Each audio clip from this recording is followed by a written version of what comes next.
I decided to go hiking on a trail I'd never tried before. It was deep in the woods, winding through the old growth and rumored to be haunted. Though I never paid attention to those stories. I'd gone hiking solo for years without any problems, so I wasn't easily spooked by superstitions or ghost stories. The trail started out wide and well-defined, but the farther I walked, the narrower and stranger it got. I couldn't pinpoint what was off. It was as if the trees and undergrowth were shifting around me, closing in slightly, almost like they didn't want me there. Despite the sense of unease creeping up on me, I pushed forward, determined to reach the summit before dark. An hour in, I noticed strange markings on some of the trees. They looked like they'd been clawed, with long, deep scratches that gouged the bark in jagged lines. At first, I thought they might be from a bear, but the claw marks were odd, too thin and precise. They didn't look like animal tracks. They looked deliberate, as though someone had carefully scraped the trees with something sharp. As I pressed on, more of these scratches appeared, some of them fresh enough that sap was still seeping from the bark. The feeling that I was being watched grew stronger, a prickling sensation at the back of my neck. Every so often, I'd glance behind me, expecting to see someone or something, but there was only the quiet, empty trail. Then I found the first sign of something really wrong. It was a shoe. A single, muddy hiking boot lying abandoned by the side of the trail. It looked fairly new, well-kept, and definitely out of place. I looked around but saw no sign of anyone. I tried to reason with myself. Maybe a hiker had lost it, dropped it accidentally, and was already on their way back down. But something about it felt too odd. It was as if the boot had been deliberately placed there, like a warning or an invitation. A little farther up, I found a torn piece of fabric snagged on a branch. It looked like part of a jacket, dark blue with fraying edges. I frowned, my heart thudding a little faster. I was starting to feel as if I wasn't alone out here, but I didn't know who or what might be watching. I kept going, each step slower than the last, and every few minutes I'd find something else. A broken hiking pole, a crumpled water bottle, a pair of cracked sunglasses. The items were spaced just far enough apart that it felt intentional, like a breadcrumb trail leading me deeper and deeper into the woods. I tried to ignore the icy feeling creeping up my spine, telling myself that it was just junk, probably left behind by careless hikers. But in my gut, I knew something was wrong. The forest was too silent, and the path ahead felt like it was closing in on me, growing narrower and darker. The sun had dipped lower in the sky, casting long shadows that twisted the trees into strange, grotesque shapes. And then I heard it, a faint sound in the distance, like someone whispering. I couldn't make out the words, but the tone was eerie, almost like a chant. I stopped, straining my ears, but as soon as I tried to focus, the whispering stopped. The silence that followed was absolute, as though the forest itself was holding its breath. I turned to head back, but as I did, I froze. The trail behind me wasn't the same. Where I'd come from, the trees had seemed more open, with sunlight filtering through. Now the path was dark, twisted, almost unrecognizable. It was as though the forest had rearranged itself behind me. Panicking, I checked my GPS, but it wouldn't load. The signal was gone, leaving me stranded in this maze of trees. I glanced at the trail markings I'd passed earlier, but they were all gone. No boot, no fabric, no discarded items. It was as if they'd never been there in the first place. Taking a deep breath, I tried to retrace my steps, telling myself I just needed to stay calm and focus. But every step I took seemed to lead me deeper into the woods. The air grew thick and heavy, almost suffocating, and the shadows seemed to stretch and reach for me. The whispering began again, louder this time, as though it was coming from all directions. I sped up, my heart pounding, until I was nearly jogging. The trees were thicker now, pressing in on me, their twisted branches clawing at my clothes and skin.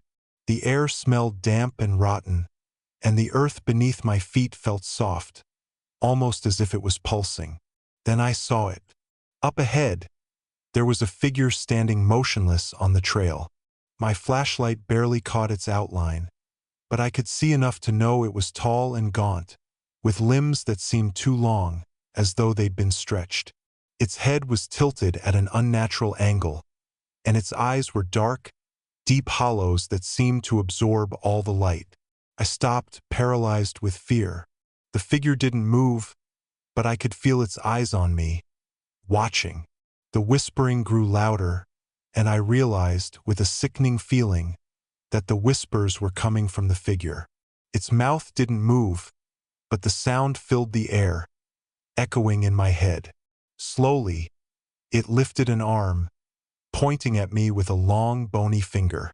I stumbled backward, tripping over my own feet, and turned to run. But as I did, I heard footsteps behind me, fast and relentless, chasing me down the twisted trail. The shadows seemed to reach out, clawing at me, and the whispering turned into a screeching wail that pierced my ears. I ran until my lungs burned, barely able to see in the darkness, tripping and stumbling as the forest closed in around me. But no matter how fast I ran, the footsteps were always right behind me, relentless, closing the distance. Finally, I burst into a small clearing, gasping for breath. The footsteps stopped, and I looked around, wild-eyed, expecting to see the figure right behind me. But I was alone. The clearing was empty, save for a small stone altar in the center, covered in dried leaves and moss. But the altar wasn't empty. On it lay an assortment of items: a boot, piece of fabric, pair of cracked sunglasses. My heart sank as I recognized them, the same items I'd seen scattered along the trail. Then, I noticed something else, something that sent a wave of cold terror down my spine. Lying on the altar was my own flashlight, covered in dirt and scratches. But it couldn't be mine.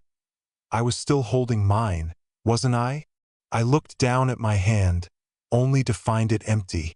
The whispering began again, louder than ever, filling my head with unintelligible words, and I felt a hand, cold and bony, grip my shoulder from behind. I tried to scream, but no sound came out. The figure's face loomed close to mine, its hollow eyes staring into me, empty and hungry. And then everything went dark.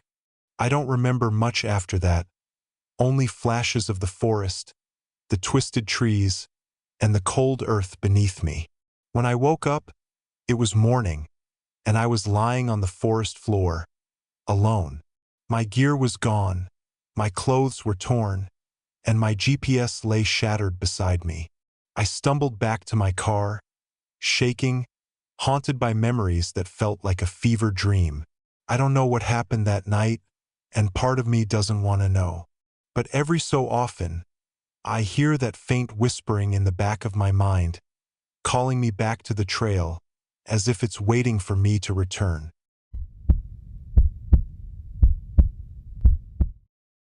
That was my first thought as I stepped off the trail into the dense underbrush, my flashlight barely cutting through the deep shadows of towering trees. I'd hiked dozens of trails before, but this one felt different. An old, forgotten trail I'd found online that few seemed to mention. Supposedly, it led to a beautiful overlook, one that people had once flocked to before the forest reclaimed it. I wanted to see it for myself. As I pushed further, the trail became less defined, twisting and narrowing like a labyrinth until I was forcing myself through thickets and over fallen logs. The further I went, the thicker the fog seemed to grow around me, winding between trees like creeping fingers. There was something off about the silence here.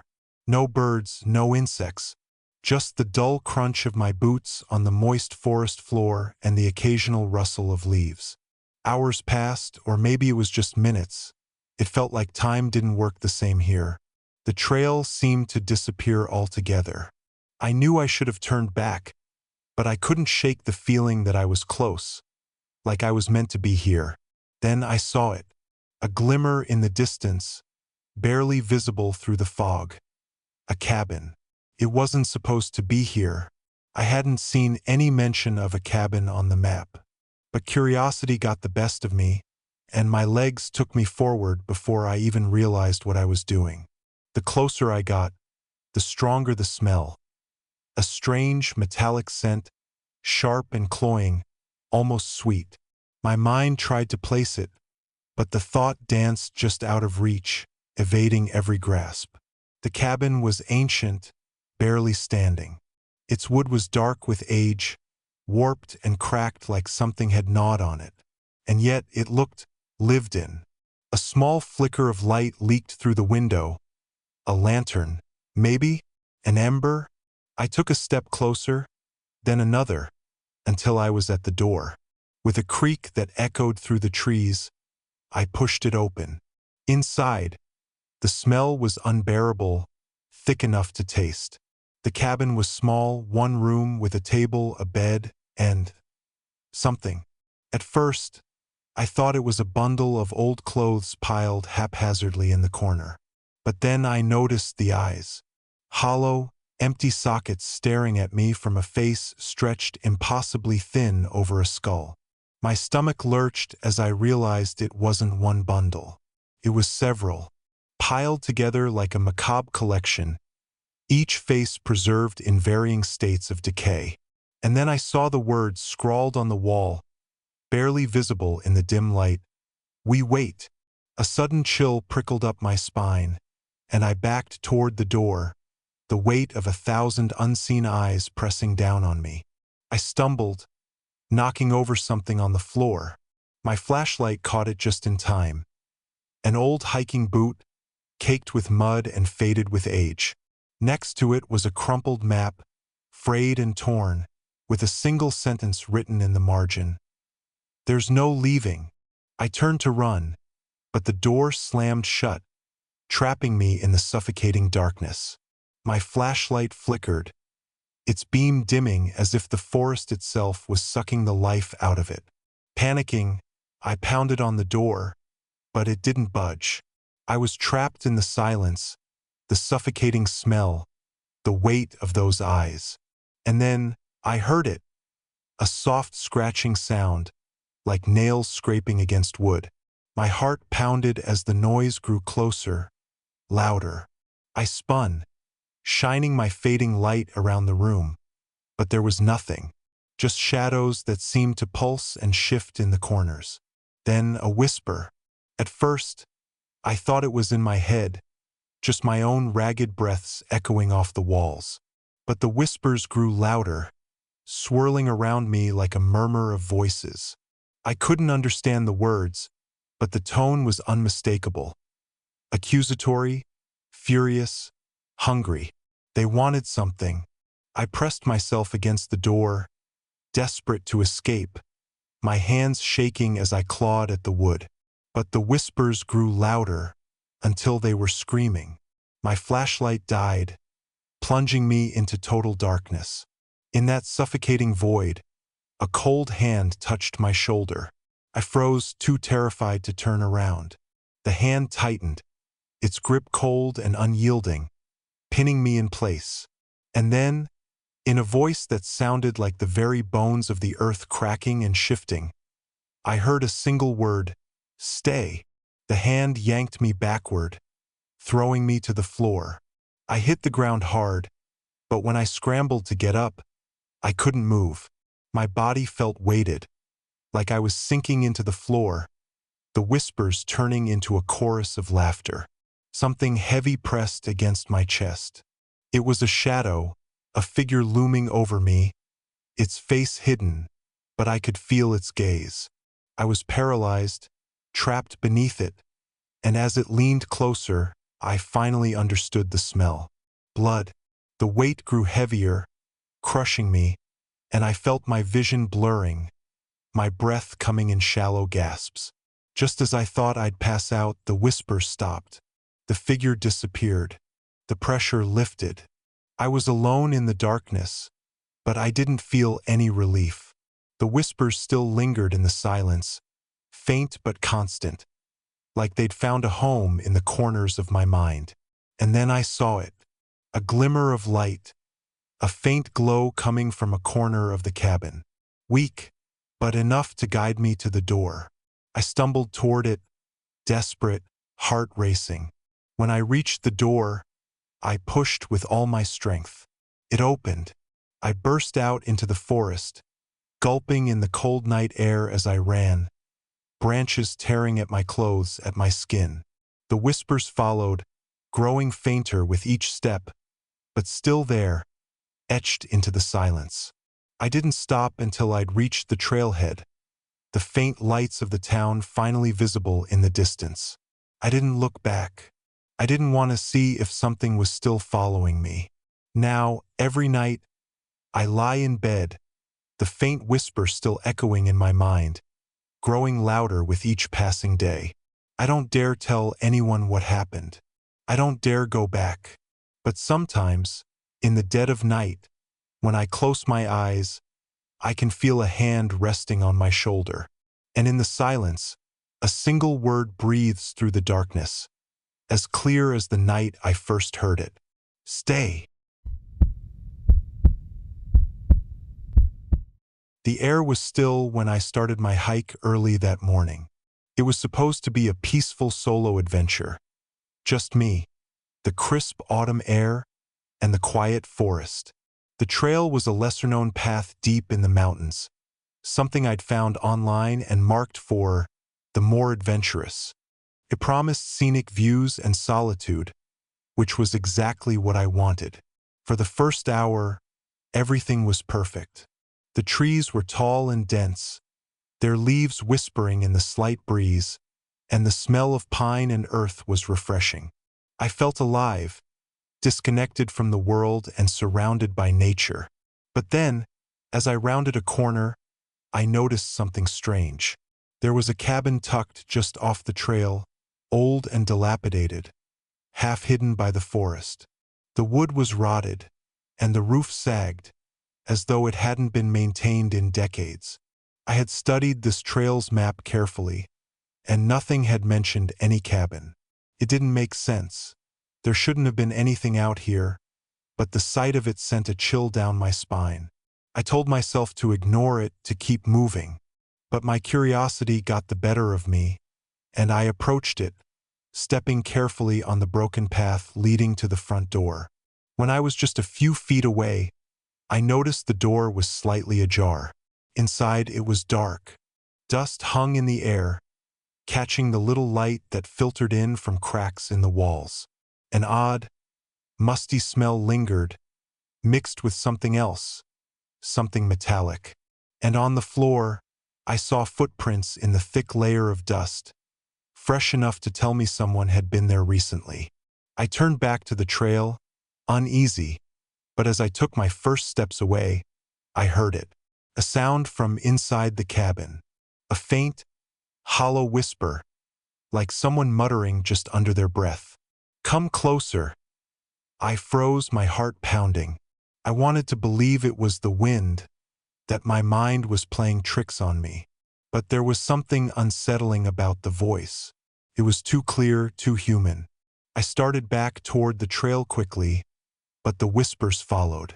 As I walked faster, they grew louder, more insistent, like someone was just behind me, calling for me to stop, to come back. Where are you going? It asked, the voice now strangely familiar, echoing in my head. I couldn't place it, but it sent chills down my spine. After a few minutes, I realized I was no longer on the trail. I hadn't been paying attention, too focused on escaping that voice, and now I was somewhere deep in the woods. The trees around me seemed unfamiliar, their twisted branches casting eerie shadows. The ground was soft and damp beneath my boots, covered in thick layers of fallen leaves. I tried to retrace my steps, but every direction I turned looked the same. There was no trail, no familiar markers, just an endless stretch of trees and shadows that seemed to stretch and shift in the dim light. Panic started to set in. Then I saw something out of the corner of my eye, a figure, barely visible, standing between the trees a few yards away. It was just an outline, but it looked human, tall and thin, and completely still. I called out, my voice trembling. "Hello? Do you know the way back to the trail?" The figure didn't respond. It didn't move, just stood there, watching me.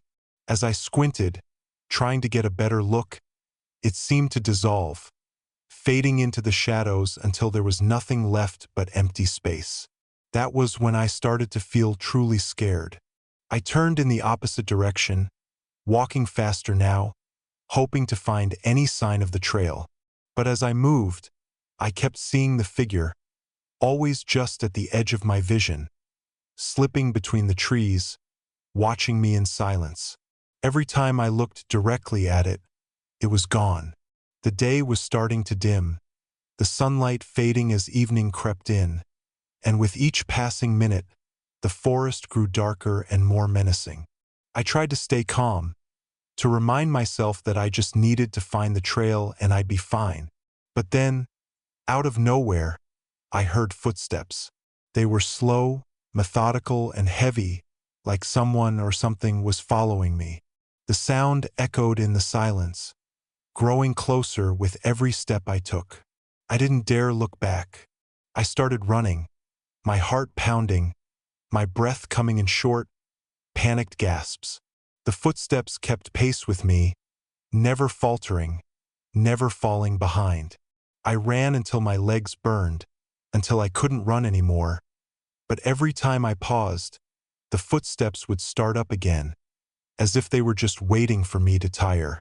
Eventually, I stumbled into another clearing, gasping for breath, and there it was, the cabin. But this time it looked different.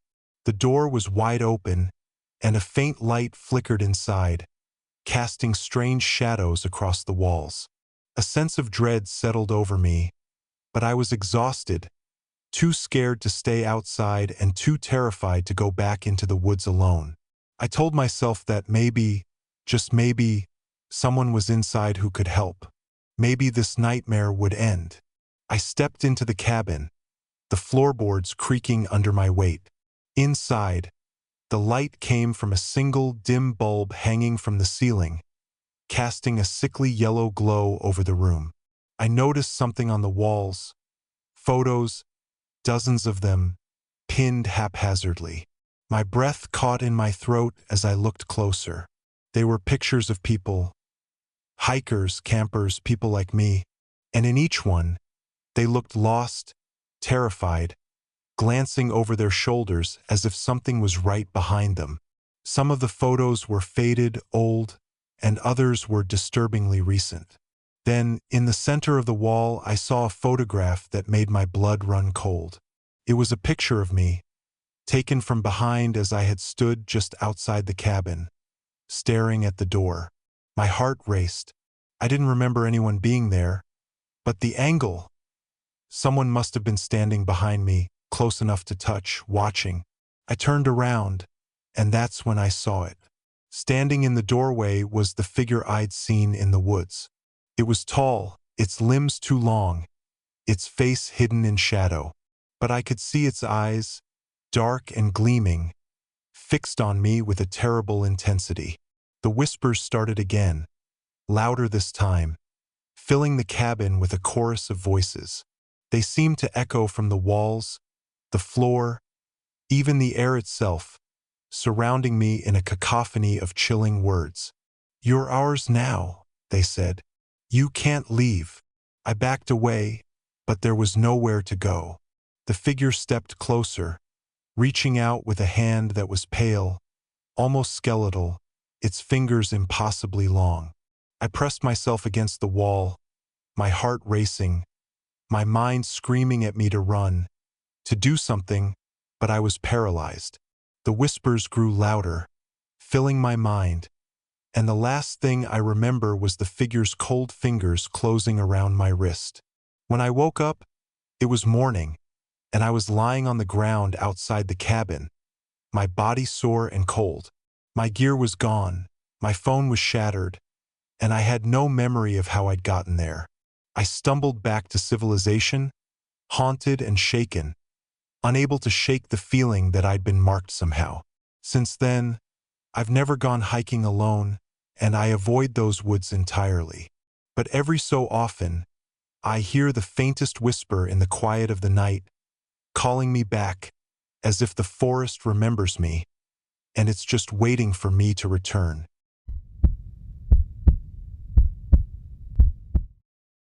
The path stretched before me, barely visible in the fading daylight as it wound up the mountain. I planned this solo hike for weeks, eager for a weekend of solitude. The trail was supposedly unused, an old logging route from the 1800s, left to fade with time and reclaim its secrets. Most people avoided it partly due to the stories. But I was a skeptic. Ghosts and legends didn't scare me. I started later than planned, and the air was thickening with mist by the time I reached the halfway point. The trees here were so dense that they cast strange shadows in the growing dark, twisting and stretching like limbs reaching out to snag anything that came near. As I hiked higher, the forest grew darker, quiet in a way that felt unnatural. No birds, no rustling leaves, just silence pressing down with a weight that felt watchful. A chill ran down my spine, and I brushed it off, adjusting my pack and pressing on. But as I continued, I noticed a strange shape on the ground up ahead. Moving closer, I saw it was a pile of rocks stacked carefully into a small cairn, with sticks poking out in every direction. It looked almost ceremonial but also messy, as if whoever made it had lost control partway through. I frowned and stepped around it. Minutes later, I saw another, and then another. Each cairn looked the same but slightly different, as if someone had created them and forgotten them halfway through, leaving them in odd positions along the trail. The deeper I went, the more I found, lining the path like silent sentries. By the time I reached the fifth cairn, I couldn't shake the feeling that someone had placed them here to watch the trail. The mist thickened, and my flashlight barely cut through it, casting long shadows that seemed to shift and breathe with each step. I thought about turning back, but the trail had twisted so many times that I couldn't remember which way was forward or backward. My only choice was to keep going. Then I saw the cabin. It stood just off the trail, partially hidden by branches, its roof sagging with age. Unlike the cairns, this cabin wasn't on any map, and something about it felt wrong, like it didn't belong in this time or place. I took a step closer, and the hairs on my arms prickled. There was a faint, rotting smell, one that made my stomach turn, but I couldn't resist.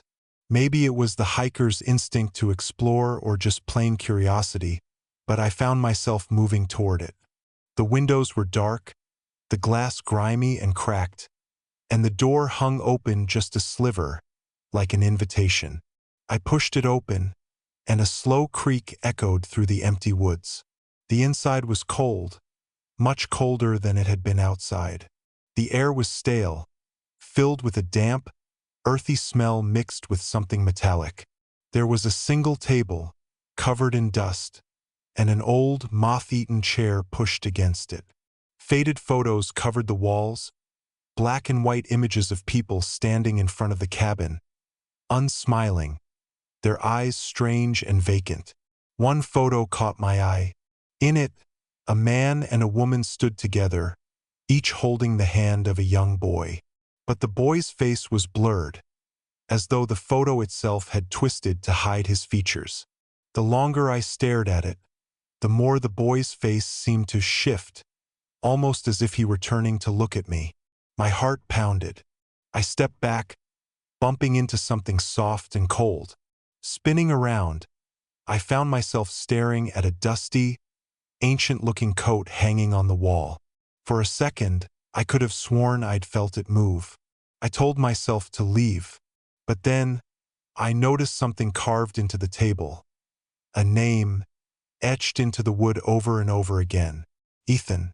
The letters were scratched so deeply that they splintered the wood, some letters half gouged out as though written in a fit of desperation. A creak echoed through the cabin, and I froze. Came from behind me, from somewhere deep in the shadows. I turned slowly, my flashlight casting weak beams across the floor, until it landed on something crouching in the corner. At first, I couldn't make sense of it. The shape was twisted, hunched, its arms too long, its head bent at an odd angle. My light barely caught its face. Pale, almost translucent skin stretched taut over sharp bones, its eyes sunken and impossibly black.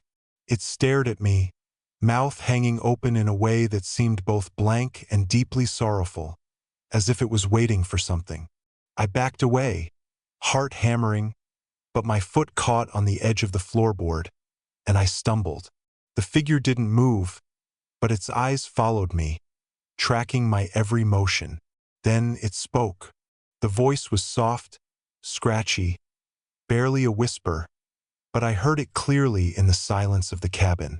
Ethan. The name scratched into the table. Are you Ethan? I asked, my voice trembling. The thing just stared at me, its mouth twisting into a faint smile that looked more like a grimace. He never left, it whispered. No one does.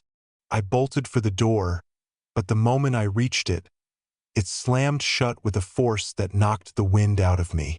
I turned, desperate, to see that the figure was gone, but the cabin seemed to pulse, as if the very walls were alive, breathing, and watching me. A faint scratching sound came from behind the table. My eyes darted to it, and I saw letters etching themselves into the wood, one by one. You don't leave. I yanked at the door, but it wouldn't budge. My flashlight flickered, casting strange, distorted shadows across the walls, and I realized they were filled with dozens of faces, twisted in expressions of pain and fear, some of them seeming to cry out silently. They weren't just on the photos, they were in the wood itself, burned into the very walls. A laugh, dry and hollow, echoed through the cabin, though there was no one else there. And then the scratching started again, louder this time, as though it was coming from every surface around me. I screamed, pounding on the door, until finally, it gave way, and I burst out into the forest. But as I stumbled down the trail, I realized that the fog had thickened, the air heavy with that same metallic smell. The path was twisting, shifting beneath my feet, leading me in circles. No matter how far I ran, I kept seeing the cabin, standing just ahead of me, like it was waiting for me to come back. I lost track of time, minutes, hours, maybe days passed. I don't know how long I ran, but eventually, I collapsed, exhausted, my legs too weak to carry me any further. The mist closed in, chilling me to the bone, and in the shadows I saw them. Faces, dozens of them, watching me from between the trees. One face leaned closer, and I recognized it from the photos on the wall. A man with dark eyes and a vacant stare. He whispered, voice barely a breath, "You're here to stay." I tried to scream, but my voice was lost in the mist, swallowed by the silence. Now, as the fog closes in, I feel the chill of their hands on my shoulders, pulling me down, down into the earth. The forest swallows me whole, and in the silence, I hear the scratching start again, carving my name into the wood. They'll tell my story to the next hiker.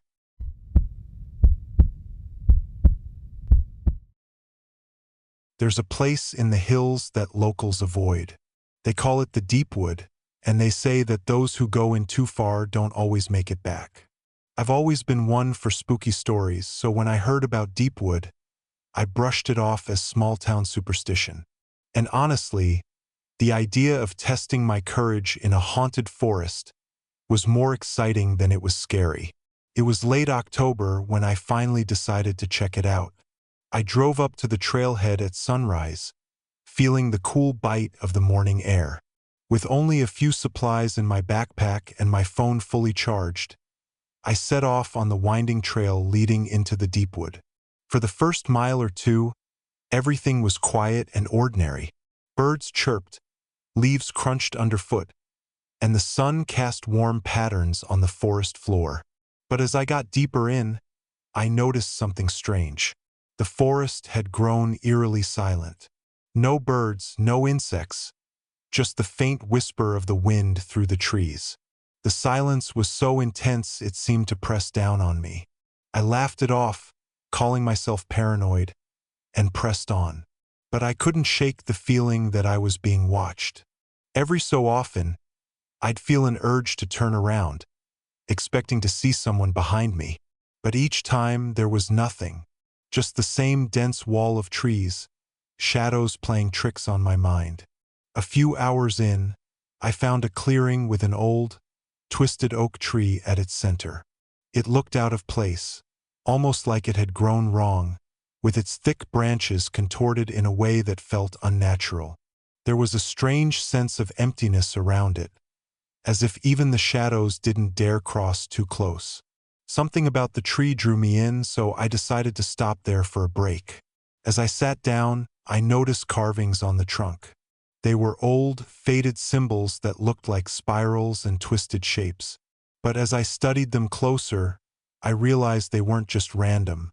They seemed deliberate, almost ritualistic. I reached out to touch one, and the bark felt unnaturally cold.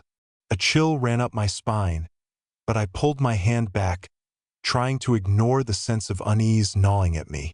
I checked the time, but my phone was dead. I charged it fully before I left, so there was no reason for it to have run out so quickly. A creeping sense of dread started to settle in, and I decided it was time to head back. But when I turned to retrace my steps, the trail was gone. I don't mean I lost track of it or that it had become overgrown. I mean it was gone, as if the forest had shifted around me. I looked in every direction, searching for a familiar landmark, but the trees were unfamiliar, closing in like a wall. Panic started to build, but I forced myself to keep moving, hoping I'd find my way back to the main trail.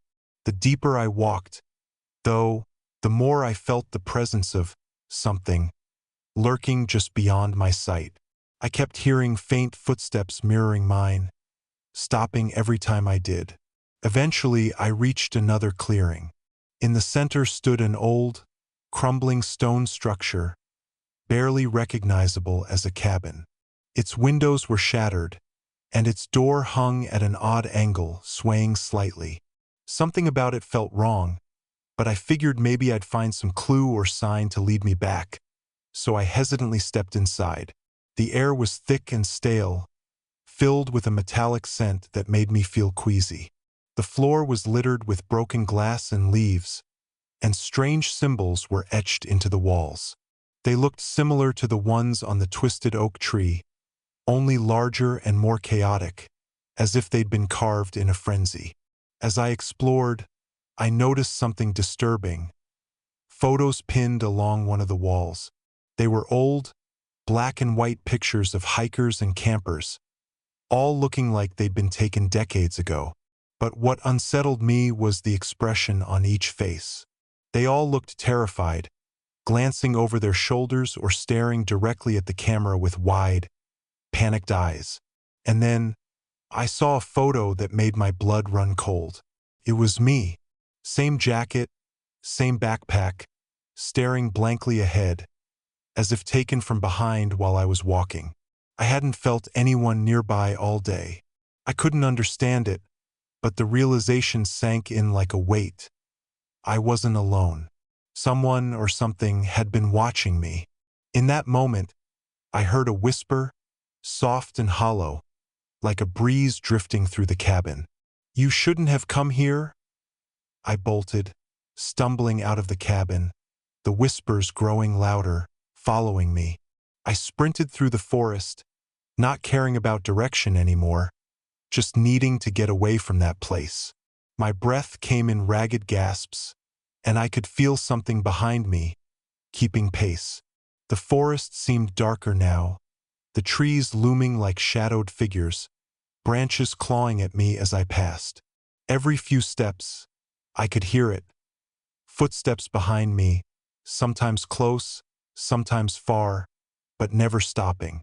At one point, I glanced back, and that's when I saw it.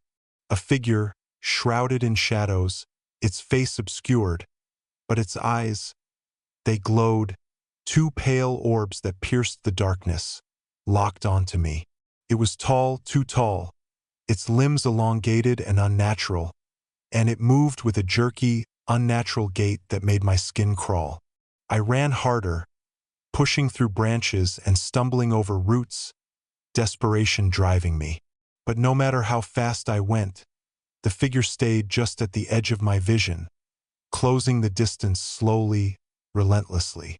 Finally, I burst into a familiar clearing, the one with the twisted oak tree. My legs were shaking, and my lungs felt like they were on fire, but I didn't stop.